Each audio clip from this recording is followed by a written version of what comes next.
Hi there, I'm Laura, and I'm the curator for A Minute on the Mic. I've crowdsourced a question on Twitter, and our guest today had 60 seconds to answer in a recorded response. Our question for this round is, how do you avoid chasing shiny objects, since not everything could be on Kubernetes? Here's what they had to say. Hello, my name is Quintessence, and I'm a tech evangelist with AppDynamics. In this week's topic, we're talking a little bit about how to not be distracted by all the shiny things in your totally unprepped work from home environment. First of all, make sure you know your working hours and communicate them. Make sure you know your focus hours and communicate them. Mostly base these latter focus hours on your existing work cadence. So if you know when meetings tend to happen, don't make them your focus hours. Beyond that, if you're a highly distractible personality, and you find that you have highly distractible items that are frequent causes of concern for you, for example, water, laundry, kitchen, etc., make sure you bundle and aggregate them so that you can start to balance out how much distraction you can use to function during your focus periods.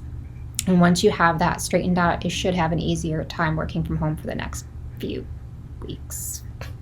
Hello everyone, my name is Marky Jackson and I am a software engineer working on upstream Kubernetes and Jenkins.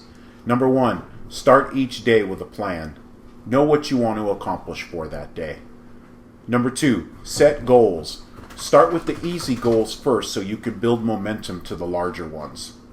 Number three, time box the larger goals. Number four, remove distractions, things such as Slack, email, Twitter, your phone.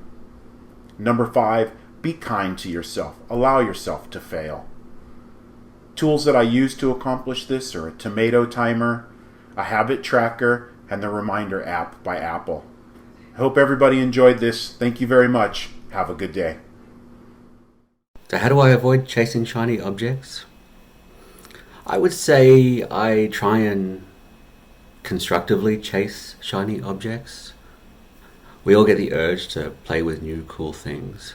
So putting some limits around yourself, time boxing it, deciding whether it's work relevant or not as to when you're going to do it. I tend to use a fair bit of my sort of downtime at home to take on looking at those shiny objects. And that's kind of about it. So rather than like not chasing them at all, just do it in the right context, because sometimes those shiny objects actually do turn out to be super relevant, useful things that you can then implement at work and make your work life better in some way, and maybe even add value to the business. Hey, my name is Stigter, developer advocate at VMware.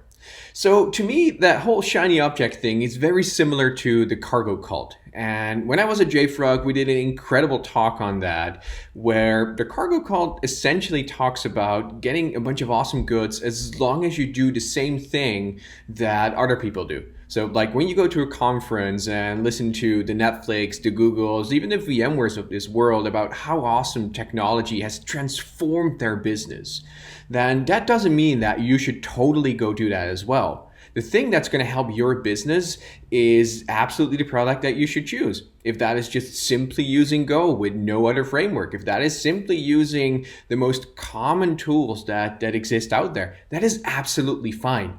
As long as it solves your company's problem, as long as it solves your problem. Hey y'all, Chris Short here for another minute on the mic. I think the thing that keeps me most distracted from shiny objects is the fact that I work for a vendor and we have lots of shiny objects getting released all the time, and my job is to talk about them. So that significantly helps me in my battle, but like in the Kubernetes space running Kube Weekly and DevOps-ish, it's super hard to like see something and be like, ooh, that's going to be cool in like 3 or 4 months maybe. Let's kick the tires on that and see what it's like now. Yes, I totally feel your pain there. Completely get it.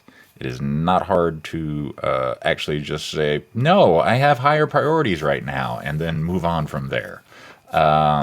It's really just a matter of self-control and mental willingness, right? Like, even if you do see something shiny that you really want to try out, right? Like setting some kind of threshold on time as far as, oh, I've only got until X amount of time to figure this out. If not, I'm going to shelve it.